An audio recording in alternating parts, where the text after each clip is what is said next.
They didn't protect my sister, and she's dead because of them.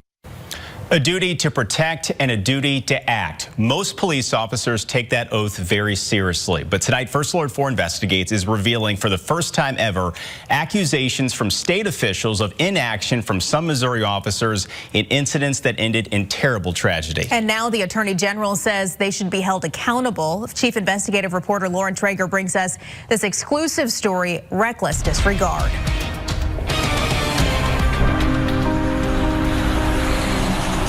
On a dark Missouri Boot Heel highway lit up by blue and red, Michelle Anders said one of her last words. Please. Oh my God. God help me.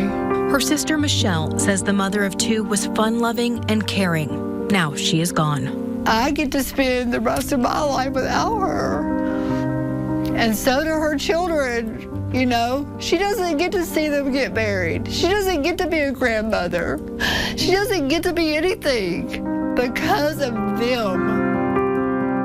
Shortly before midnight in July last year, not far from the Arkansas border, Dunklin County Sheriff's Deputy Joseph Philpott, seen on video, and his partner were dispatched for a woman lying near the road. Do you need an ambulance first and foremost? No, I've been there, done that. Obscured from view, Michelle tells him she's been beaten. I'm trying to get away from him because... Who's him?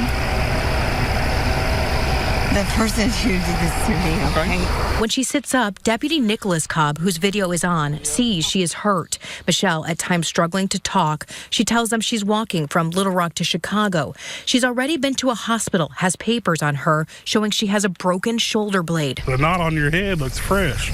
Yeah, these are new. What happened there? After the fact that it happened, you know, I didn't press any more charges. I'm just trying to get away from him. In their official reports, both Cobb and Philpott say Michelle did not appear to be intoxicated, was not slurring her words nor stumbling, but they noted a bottle of alcohol sticking up from her purse. Philpott's body camera is not on. Cobb is in his car for much of the encounter. When Cobb gets back out, Michelle is holding her arm. So where are you wanting to go? It's what I'm trying to get from you. Are you just going to live out on the street? What? No, I'm not a street person, sir. So what is your goal? What are you trying to get to? She tells them she has no phone, no Google Maps. In his report, Philpott says she told him she did not have any money, so he told her the nearest town was a few miles away. Would you guys mind just dropping off here? Our policy normally is we don't give rides, but let me check something real quick. In a whispered side conversation, Philpott asks Cobb, Not really. She said she walked from Little Rock to here. She can walk. keep walking, they tell her. Stay off this white line, or you're probably gonna get run over. There's another gas station up the road about 2 miles, so. Can you please take me there? We can't give you a ride. I don't have enough room to put all your stuff in my car.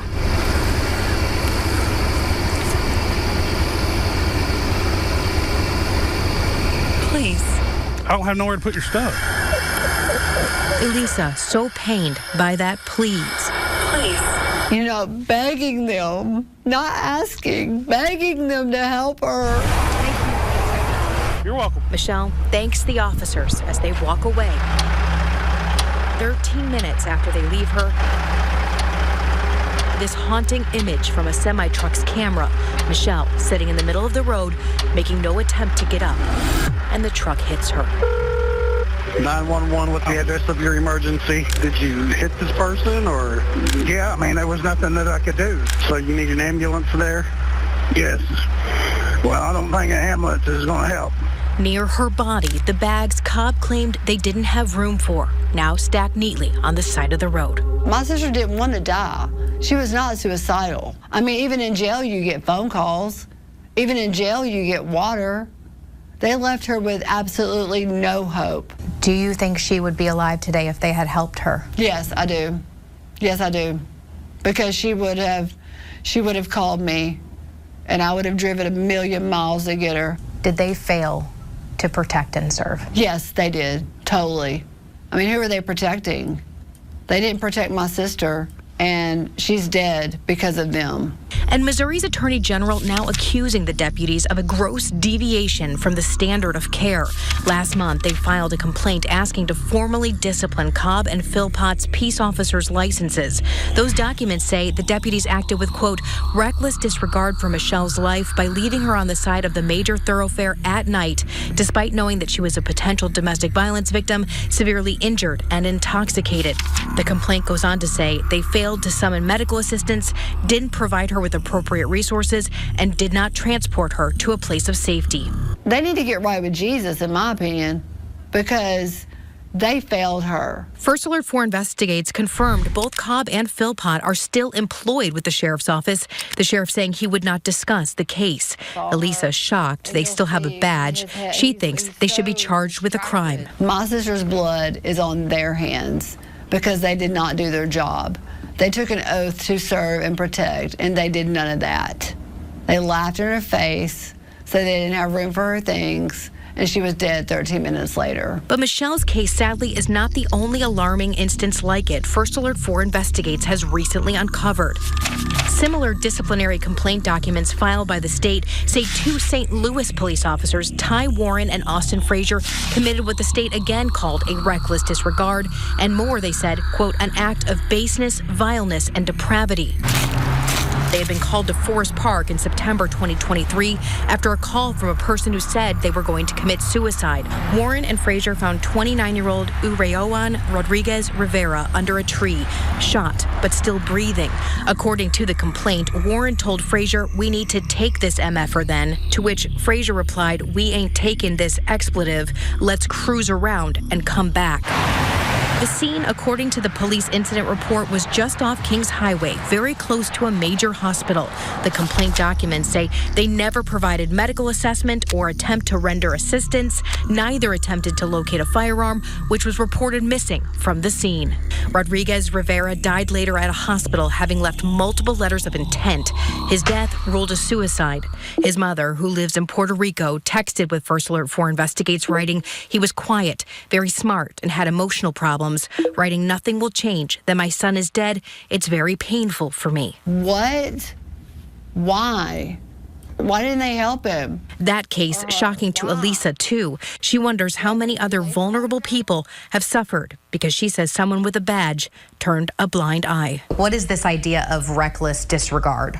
It's that you know what the rules are and you blow by them anyway. Gary Berger's the St. Louis attorney, well-versed on cop cases. The state, he says, is accusing officers in both situations of failing to do what a reasonable officer would. Leaving injured people in harm's way, both a danger to themselves and to other people, is inappropriate conduct from a police officer. But that's just discipline. The families in both cases, he says, could possibly sue, but criminal charges, he says, are not likely. It's often difficult to prosecute officers for what they do. Is it more difficult to hold them accountable criminally for what they don't do?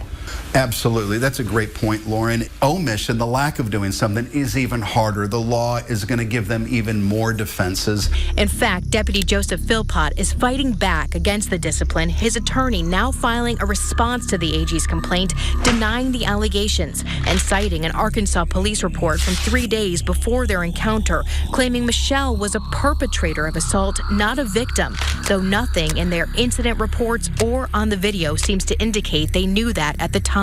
Cobb's attorney spoke to First Alert 4 Investigates, saying Cobb is prepared to vehemently defend himself. The attorney telling us he couldn't speak much on the matter, but he was confident Cobb would be vindicated.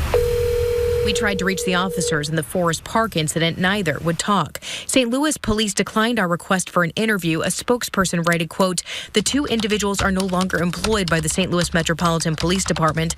While we are unable to comment on specific personnel matters, SLMPD holds its officers to the highest standards. Appropriate disciplinary action will be taken if an officer is found to have violated policies."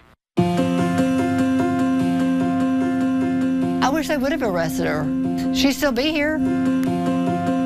Elisa says she desperately wants the officers held accountable. She can't talk anymore, but I'm her voice.